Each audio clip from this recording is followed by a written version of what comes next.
Baik, Bismillahirrahmanirrahim. Assalamualaikum warahmatullahi wabarakatuh. Di sini saya akan menjelaskan tentang jawaban UAS pengantar akuntansi 2 tahun ajaran 2021-2022. Dan di sini terdapat soal yang pertama, pada tanggal 1 Januari pada tahun 2000, PT Citra membeli sebuah kendaraan dengan harga 90 juta. Kendaraan tersebut diperkirakan dapat dipakai selama 6 tahun. Dan setelah 6 tahun, kendaraan tersebut diperkirakan laku dijual dengan harga 18 juta. Nah, taksiran jarak yang dapat ditempuh kendaraan tersebut selama umur ekonomisnya adalah sebesar 200.000 kilometer. Nah, selama tahun 2000, kendaraan menempuh jarak 30.000 kilometer. Nah, diminta di sini hitunglah depresiasi tahun 2000 dengan menggunakan metode unit produksi. Hitunglah depresiasi kendaraan tahun 2000 sampai 2005 dengan menggunakan metode garis lurus. Dan yang ketiga, hitunglah depresiasi kendaraan tahun 2000 sampai 2005 dengan menggunakan jumlah angka tahun. Nah, untuk soal yang pertama di sini merupakan soal aktiva tetap, di mana aktiva tetap merupakan aktiva berwujud yang diperoleh dari bentuk siap pakai atau dibangun lebih dulu yang digunakan dalam operasi perusahaan, tidak dimasukkan untuk dijual dalam rangka nilai normal dan perusahaan dan memiliki masa manfaat lebih dari 1 tahun. Nah, setelah mengetahui ini, maka di sini dapat diketahui harga perolehan. Nah, harga perolehan di sini dapat dilihat dari harga kendaraan 90 juta ini masuk ke harga perolehan. Lalu umur produksi di sini terdapat umur produksinya selama 6 tahun. Ditulis umur produksinya 6 tahun. Lalu di sini ada nilai residu, yang mana nilai residu ini seharga 18 juta. Maka tulis di sini 18 juta. Lalu di sini ada kapasitas jarak sebesar 200.000 kilometer. Di sini tulis 200.000 kilometer. Nah, langsung saja. Di sini yang pertama diminta untuk menggunakan metode unit produksi. Di sini terdapat rumus dari metode unit produksi, yang mana untuk rumusnya itu harga perolehan dikurangi nilai buku dibagi kapasitas produksi. Nah, di sini sudah diketahui ya dari soal tersebut, yang mana harga perolehan sebesar 90 juta, nilai buku sebesar 18 juta, dan kapasitas produksi sebesar 200.000. Maka setelah diketahui langsung substitusikan saja kepada rumus, maka 90 juta dikurangi 18 juta dibagi 200.000. Maka hasilnya 360 kilometer. Nah, terus di sini ada penyusutan tahun 2000. Nah, di atas pada soal tertera pada tahun 2000 kendaraan menempuh jarak 30.000 kilometer. Maka pada tahun 2000 di sini dari 30 kilometer dikali dengan 360. 360 dari hasil perhitungan tadi, maka hasilnya sebesar 10.800.000. Maka dapat disimpulkan dengan metode unit produksi, perusahaan penyusutan PT Citra pada tahun 2000 dengan menggunakan metode unit produksi sebesar 10.800.000. Selanjutnya di sini ada diminta untuk menggunakan metode garis lurus pada tahun 2000 sampai dengan 2005. Di sini terdapat rumus juga, di mana rumus ini masih tidak jauh beda dengan dari metode unit produksi, yang mana harga perolehan dikurangi nilai residu dibagi umur ekonomis atau UE.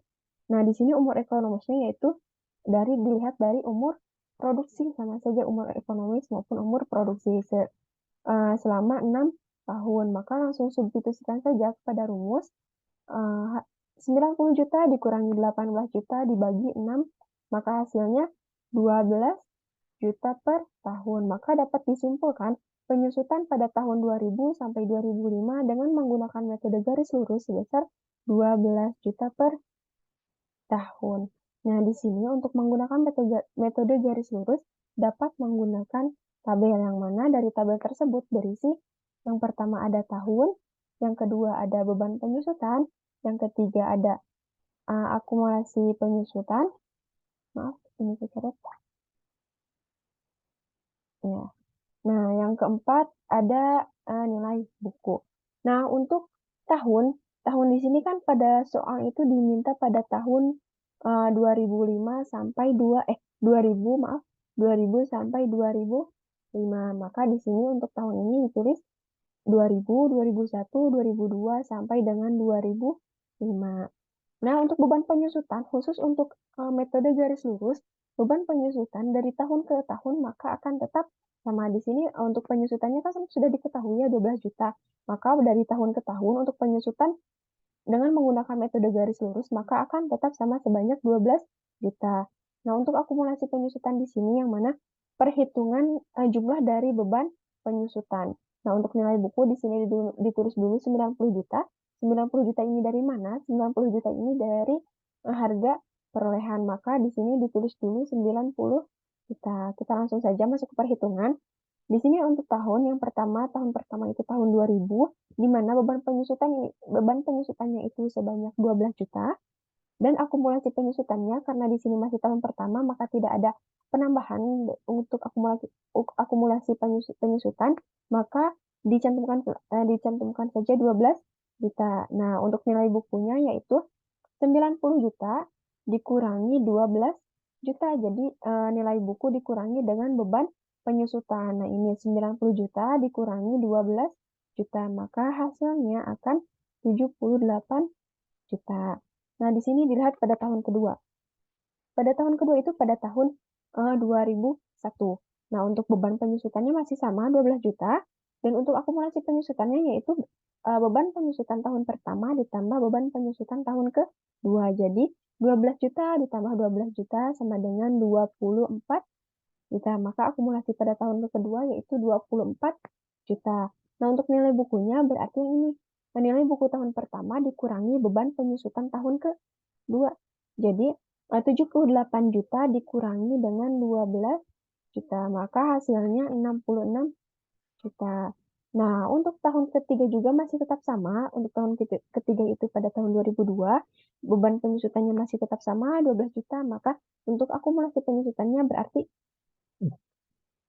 12 juta ditambah 12 juta ditambah 12 juta sama dengan 36 juta. Nah, untuk nilai bukunya berarti 66 juta dikurangi 12 juta. Maka hasilnya 54 juta. Dan seterusnya sampai dengan tahun terakhir yaitu pada tahun 2005.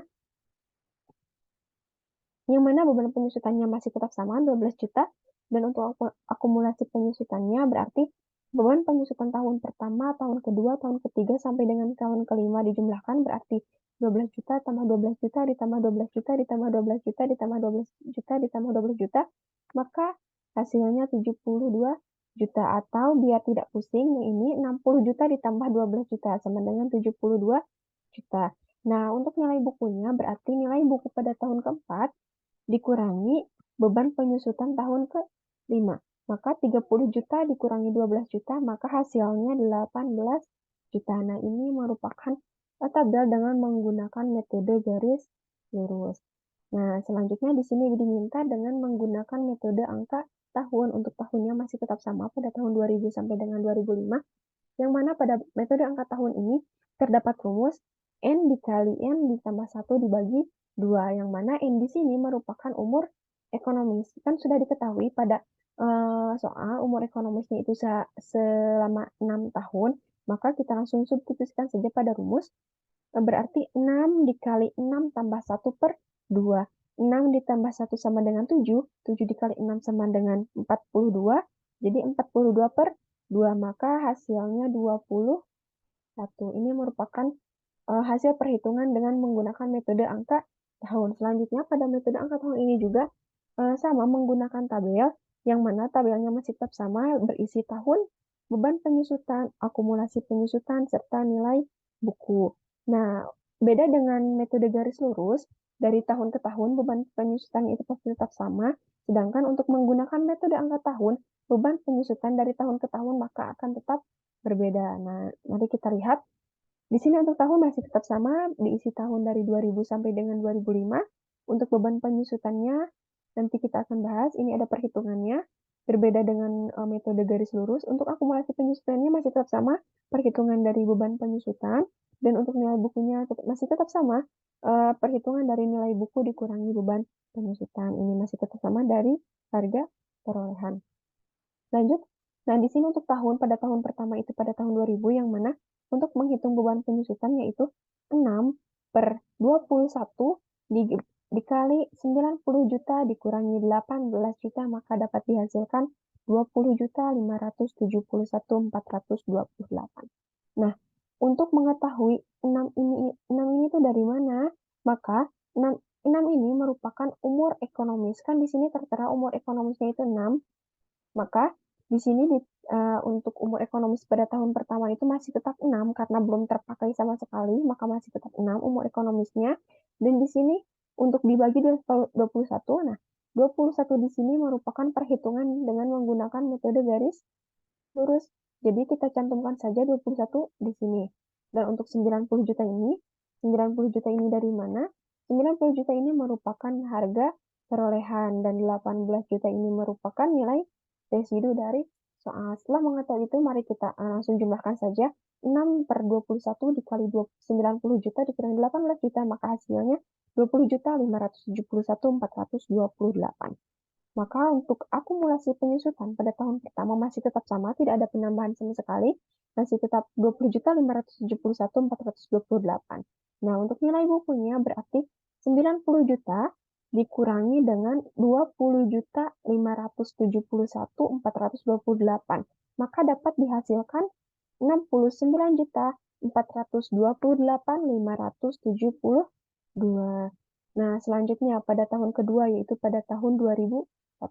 Di sini terdapat 5/21 dikali 90 juta dikurangi 18 juta. Maka hasilnya 17.142.857.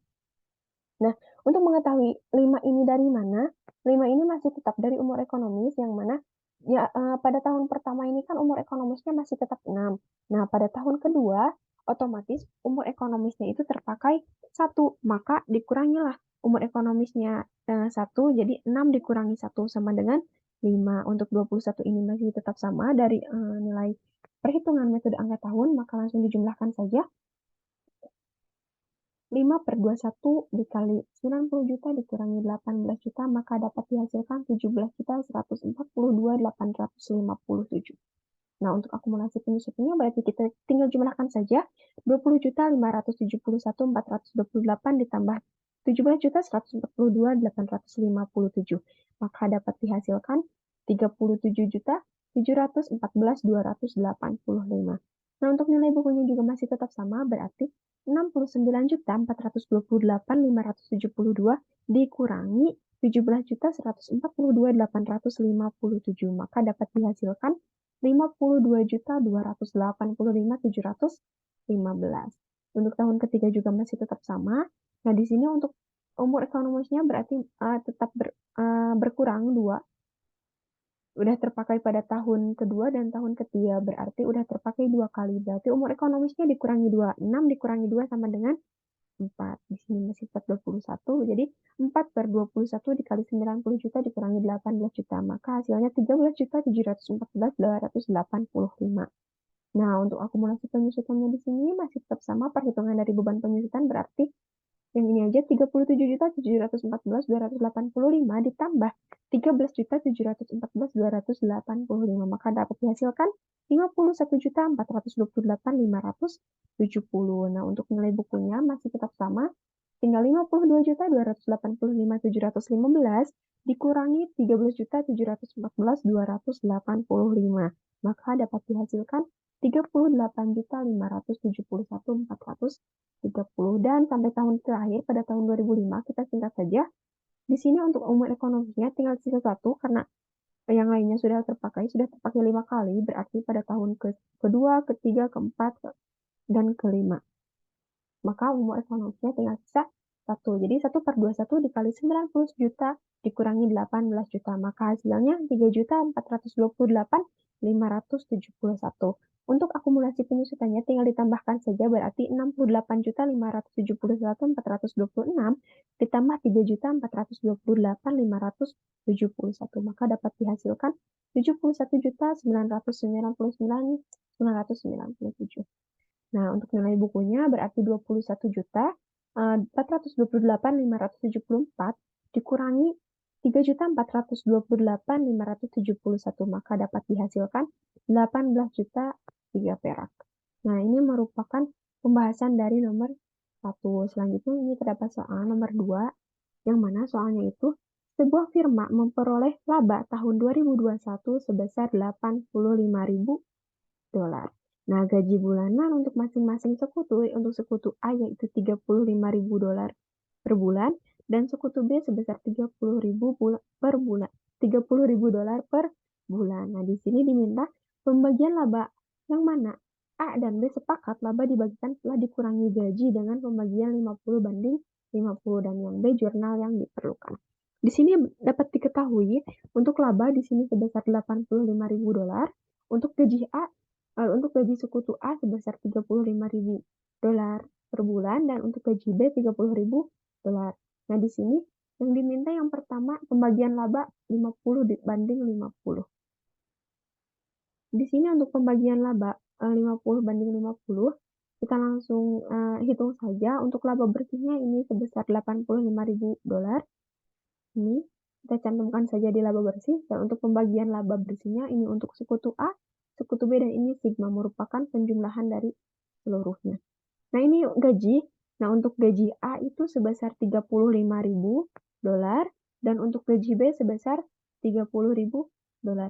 Maka ini dapat dijumlahkan 35.000 ditambah 30.000 sama dengan $65.000.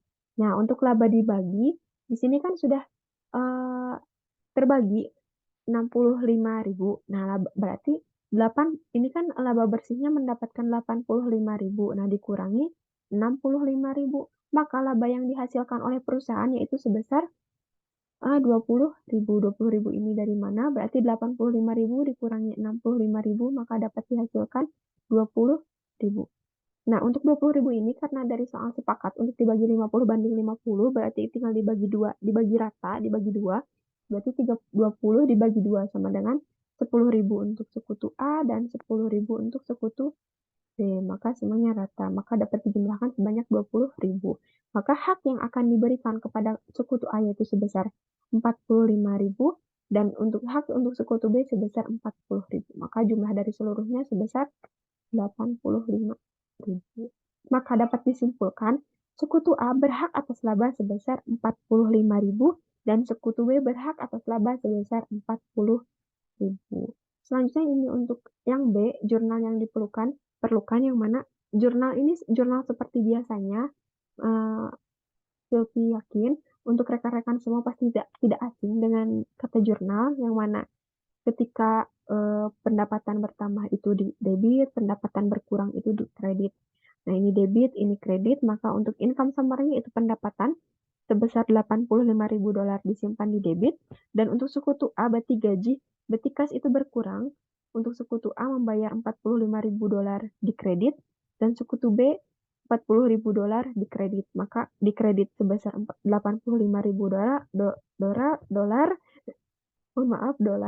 dan di debit sebesar $85.000, maka dari debit dan kredit di sini sudah balance.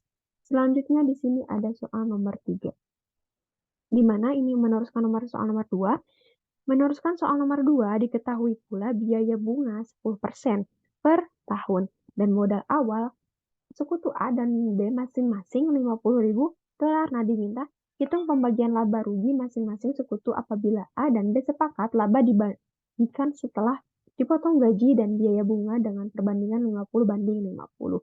Nah, di sini jurnal yang diperlukan. Di atas sudah diketahui untuk gaji dan perolehan penghasilan yang di perusahaan.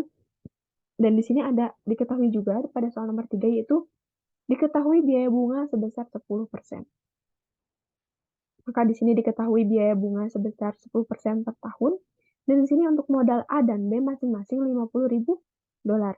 Maka Untuk sekutu A $50.000, sekutu B $50.000. Nah, di sini langsung lanjut saja ke pembagian laba. Di sini masih tetap sama untuk laba bersihnya sebesar 85.000 dan untuk gaji sekutu A, nah untuk sekutu A itu $35.000 dan gaji sekutu B sebesar $30.000, maka dapat dijumlahkan dari semuanya yaitu 65.000. Dan biaya bunga itu sebesar 10%. Nah, untuk perhitungan biaya bunga ini berarti dikali dengan modal. Jadi, kan modal A itu modal A dan modal B itu masing-masing 50.000 ya.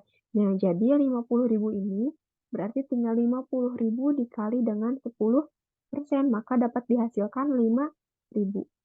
Berarti 50.000 dikali 10% hasilnya 5.000 untuk sekutu A dan sekutu B juga masih tetap sama sebesar $50.000. Maka 50.000 dikali 10%. Maka untuk sekutu B juga masih tetap 5.000. Maka dapat dijumlahkan 5.000 ditambah 5.000 maka hasilnya 10.000. Kan berarti udah 75.000 nih. 85.000 dikurangi 65.000 ditambah 10.000 sama dengan 75.000. Berarti 85.000 dikurangi 75.000 sisanya 10.000. Nah, 10.000 di sini merupakan laba perusahaan yang diperoleh yang mana sudah sepakat untuk sekutu A dan B itu labanya dibagi 50/50, berarti tinggal dibagi 2 saja. 10.000 ini dibagi 2 berarti 5.000 untuk sekutu A, 5.000 untuk sekutu B, maka hasilnya 10.000. Maka hak yang akan diperoleh oleh sekutu A yaitu sebesar 45.000 dan B sebesar 40.000. Dan maka di sini dapat dijumlahkan sebesar $85.000. Di sini sudah dapat dilihat ya, laba dibaginya itu sebesar 5.000 dan 5.000. Maka dapat disimpulkan sekutu A dan B berhak atas laba masing-masing sebesar $5.000. Nah, itu merupakan pembahasan soal nomor 3. Kita lanjut untuk pembahasan soal nomor 4. Maaf, di sini diperintahkan untuk jurnal, yang mana jurnal itu masih tetap sama, tidak jauh beda. Income summary untuk pendapatannya sebesar $85.000 dan ini untuk sekutu A sebesar $45.000 dan sekutu B sebesar $40.000. Maka di sini untuk di debit 85.000, di kredit 85.000. Maka jurnal di sini sudah balance. Lanjut ke soal nomor 4 yang mana soal di sini firma ABC memutuskan untuk melikuidasi persekutuan mereka. Rasio pembagian labanya adalah 3:3:4 pada bulan April setelah kegiatan perusahaan dihentikan dan perkiraan akan ditutup. Ihtisar buku besarnya sebagai berikut. Di sini terdapat kas sebesar $5.000 dan ini terdapat non-cash aset sebesar $100.000. Di sini terdapat liabilities yaitu merupakan hutang perusahaan sebesar $35.000 untuk modal kepada sekutu A yaitu sebesar $25.000 dan modal kepada sekutu B sebesar $30.000 dan modal kepada sekutu C sebesar $15.000. Maka di sini dapat dijumlahkan sebesar $105.000 dan di sini dijumlahkan $105.000. Ini merupakan soal ya. Nah, di sini diperintahkan buat laporan likuidasi persekutuan dan jurnal yang diperlukan dengan asumsi non-cash aset laku dijual sebesar $120.000. Kita langsung masuk saja ke pembahasan. Di sini terdapat di sini ditulis perusahaan, penama perusahaan. Di sini kan di soal terdapat nama perusahaan yaitu firma ABC. Kita tulis di sini firma ABC dan ditulisnya untuk di sini yaitu laporan likuiditas. Untuk laporan likuiditas yaitu terdapat yang pertama terdapat kas, yang kedua non-cash asset, yang ketiga liabilities dan di sini ada modal. Nah, untuk modal di sini untuk sekutu A, B, dan C. Nah, di soal kan sudah diperintahkan untuk sekutu A, B, C itu perbandingannya itu 3:3:4. Maka sudah dipastikan untuk sekutu A mendapatkan 30%, sekutu B mendapatkan 30%, dan sekutu C mendapatkan 40% dari modal. Nah, di sini ada saldo sebelum realisasi yang mana untuk cash terdapat 5.000, non-cash aset terdapat 100.000, dan liabilities-nya terdapat 35.000. Nah, di sini untuk modal sekutu A sebesar 25.000, modal sekutu B sebesar 30.000, dan modal sekutu C sebesar 15.000. Nah, untuk penjualan asetnya, karena di sini tertulis 120.000, di sini ditulis cash, di sini ditulis di dalam kolom cash 120.000, karena baru terpakai 100.000, maka di sini dikurangi 100.000, dikurung. Nah, untuk tanda kurung di sini merupakan pengurangan, berarti di sini dikurung 100.000, dan untuk liabilities tidak ada, berarti kan untuk ini kan baru dijual itu 120.000, namun baru terbayarkan untuk bayarnya 100.000, maka 120.000 dikurangi 100.000, maka hasilnya sisanya 20.000. Nah, 20.000 di sini merupakan modal yang diperoleh oleh perusahaan, yang mana modal ini akan dibagikan kepada sekutu A, B, dan C. Nah, untuk ketentuannya kan A mendapatkan 30%, B mendapatkan 30%, dan C mendapatkan 40%. Jadi untuk 20.000 di sini dibagi ke sekutu A, B, dan C. Nah, jadi 20.000 dikali 30%. Nah, ini 20.000 dikali 30%, maka sekutu A akan mendapatkan 6.000. Dan B juga sama, 20.000 dikali 30%, maka sekutu B akan mendapatkan 6.000. Nah, untuk sekutu C juga sama, berarti 20.000 dikali 40%, maka sekutu C akan mendapatkan 8.000. Maka 6.000 tambah 6.000 tambah 8.000 hasilnya 20.000. Jadi di sini sudah balance 20.000 dari modal yang diperoleh oleh perusahaan. Selanjutnya di sini saldo sesudah realisasi, yang mana penjumlahan dari ini nih 5.000 ditambah 120.000 penjumlahan. Berarti kan 5.000 ditambah 120.000 hasilnya 125.000. Ini kan 100.000. Ini sudah dikurangi 100.000, maka sudah tidak ada saldo di non-cash aset.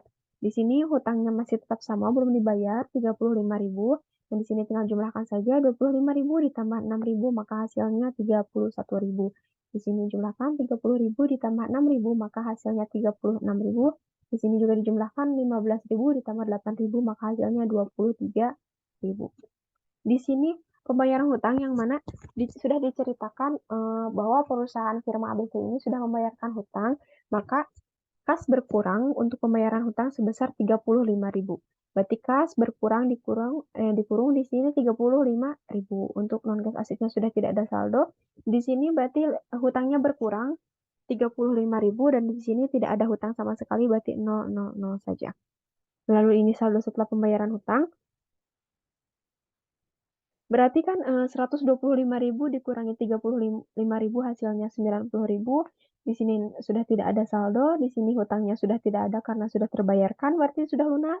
Dan di sini tidak ada perubahan nilai, berarti di sini tinggal pindahkan 31.000, ke sini 36.000, ke sini ke C 23.000. Maka untuk pembagian hak, nah karena di sini pembagian hak berarti sesuai dengan yang diperoleh, jadi saldonya sehingga 0, maka untuk kas di sini 90.000 dikurangi. Kenapa? Karena eh, perusahaan telah memberikan modal kepada sekutu A, B, dan C sebesar 90.000. Karena ke sekutu A sebesar 31.000, sekutu B sebesar 36.000, dan sekutu C sebesar 23.000. Berarti kan 31.000 ditambah 36.000 ditambah 23.000. Maka untuk modal di sini jumlahnya 90.000. Maka di sini kasnya berkurang sebesar 90.000. Maka saldo yang diperoleh oleh perusahaan pada akhirnya itu sudah habis karena modalnya sudah dibagikan ke sekutu A, B, dan C. Selanjutnya di sini diminta untuk membuat jurnal, yang mana di sini ada penjualan aktiva non aset, dilihat ada kas. Kasnya ini sebesar 120.000. 120.000 ini dilihat dari mana? Nah, 120.000 ini dilihat dari sini. Ini merupakan kas perusahaan. Selanjutnya di sini ada aktiva non kas. Di sini ada aktiva non kas aset sebesar 100.000. Kita cantumkan di sini 100.000 di kredit karena pengurangan kas. Lalu ini keuntungan dan kerugian yang dari realisasi. Untuk keuntungannya ini penjualan aset, berarti kan 120.000 dikurangi 100.000, berarti kan 20.000 ya. Nah, 20.000 ini merupakan keuntungan yang diperoleh oleh perusahaan. Selanjutnya ini pembagian laba sudah direalisasi, maka keuntungan di sini perusahaan untung mendapatkan 20.000, berarti keuntungan itu kan bertambah pada kas, berarti di debit 20.000. Dan di sini untuk kas ini berkurang, yang mana 20.000 ini dibagikan modal kepada sekutu A, B, dan C sebesar sekutu A 6.000, sekutu B 6.000, sekutu C 8.000 dilihat dari tabel likuiditas yang ini. 6.000, 6.000, dan 8.000. Maka jumlahnya di sini 20.000, 20.000. Dan di sini ada pelunasan hutang, di mana perusahaan sudah melunasi hutangnya sebesar 35.000. Berarti utang berkurang itu disimpan di debit sebesar 35.000, dan kas berkurang itu disimpan di kredit sebesar 35.000. Dan di sini pembayaran hutang kas kepada sekutu berarti sudah memberikan modal kepada sekutu A, B, dan C. Untuk sekutu A sebesar 31.000 di sini ya. Kita cantumkan di sini di debit, di debit 31.000, sekutu B sebesar 36.000 di debit, dan modal kepada sekutu C sebesar 23.000. Nah, maka kas akan berkurang sebesar 90.000 karena 31.000 tambah 36.000 ditambah 23.000 sebesar 90.000. Maka total dari jurnal yang telah kita buat yaitu pada debit 265.000 dan kredit sebesar 265.000. Maka jurnal ini sudah balance dan berarti sudah benar perhitungannya. Nah, ini merupakan soal terakhir dari soal UAS pengantar akuntansi. Berarti cukup sekian dari saya. Semoga UAS kalian lancar dan apa yang telah saya sampaikan bisa dapat dipahami oleh kalian dan bisa bermanfaat khususnya bagi saya sendiri dan tentunya bagi kalian semua. Selamat mengerjakan UASnya. Di sini saya mohon maaf apabila ada kata-kata yang kurang berkenan. Terima kasih atas perhatiannya. Assalamualaikum warahmatullahi wabarakatuh.